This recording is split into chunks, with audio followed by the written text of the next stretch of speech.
What happens if your own government is using more force and more coercion on its own citizens for the purpose of achieving its political ends? Is that government engaged in terrorism? Now let's watch the government add insult to injury to the people of New Orleans. No one will be able to be armed. We will take all weapons.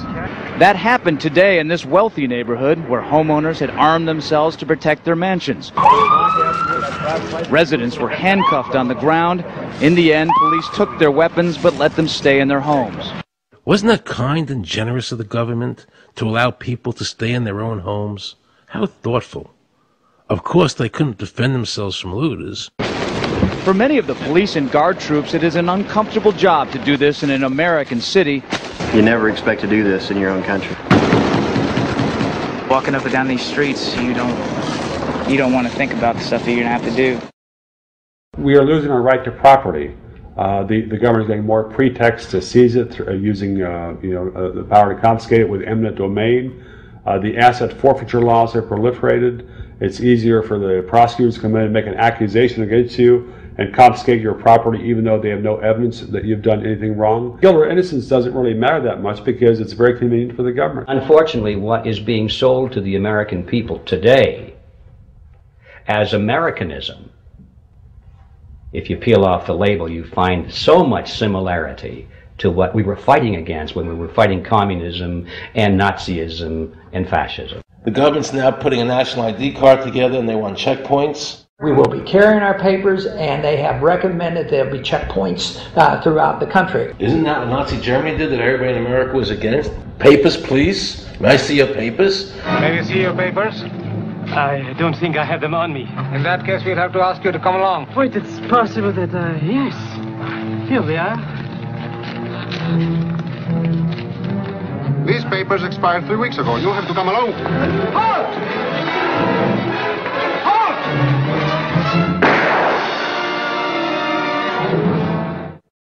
In the new legislation, the national ID card is in it. It takes 3 or 4 pages to describe, and it will be connected with our driver's licenses. The states will be instructed on exactly what they have to do. Social security numbers will be used. Some type of a physical proof, such as fingerprints or retinal prints, have to be on it.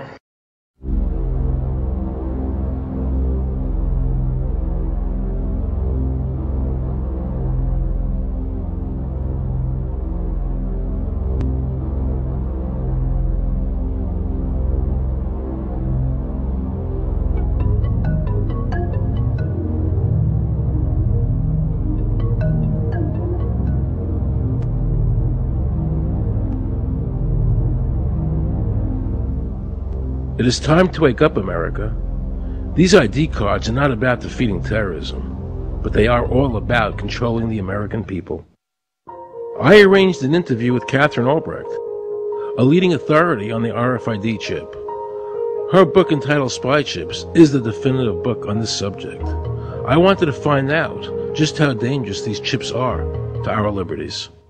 RFID is a technology that uses tiny computer chips the size of a grain of sand or even smaller, hooked up to miniature antennas to transmit information about items at a distance. Back in 1999, Procter & Gamble, Gillette, and MIT got together to find a way to commercialize this technology and make it small enough, make it efficient enough, and make it low cost enough to, essentially, their dream is to put one of these tiny computer chips on every physical item manufactured on planet Earth. The latest technology for identifying people at the point of sale, for identifying people when they make purchases, is actually the implantable chip that you can actually embed directly into human flesh.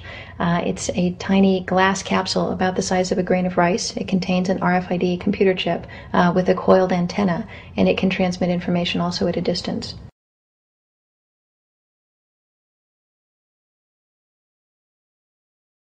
Can a microscopic tag be implanted in a person's body to track his every movement? There's actual discussion about that. You will rule on that, mark my words, before your tenure is over.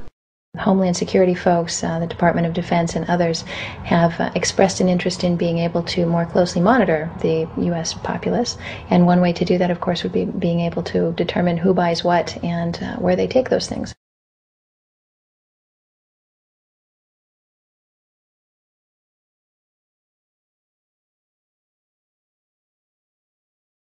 Radio waves can travel through walls, they can travel through wood, they can travel through the things we normally rely on to protect our privacy.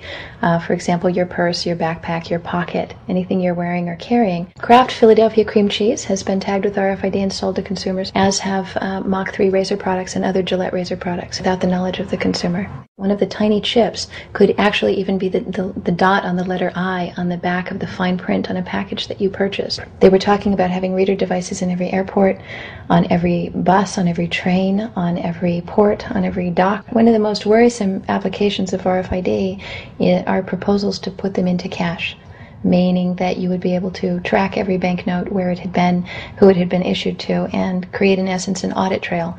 That would essentially take away the anonymity of cash that we now enjoy today. The ATM machine itself, as the money came through the roller device, would be reading each number, and they would know who you are because, of course, you identify yourself at the bank before you take money out. And down the road, when you go to pay at a major retailer, it would also be possible for them, as they're putting the money into the cash drawer, to simply feed it through a little reader device. It would go in, it would tag that number and transfer possession from Aaron Russo, say, to Walmart. Once everything you do is tied down to a single number and there is no longer the ability to pay with cash, then all it takes to render you a non-citizen is to simply turn that chip off. You will no longer be able to really participate in any function in society, including buy food.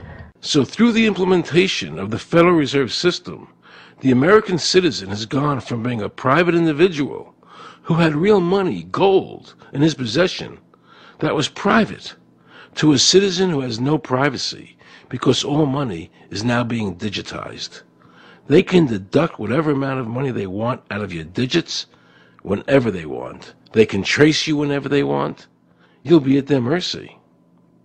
God forbid we allow this to happen in America. This is absolutely Orwellian. I mean, it's talking about Big Brother looking over your shoulder at absolutely everything you do, every purchase you make, every place you go, every company you interact with. All of that would be reported back potentially to the government.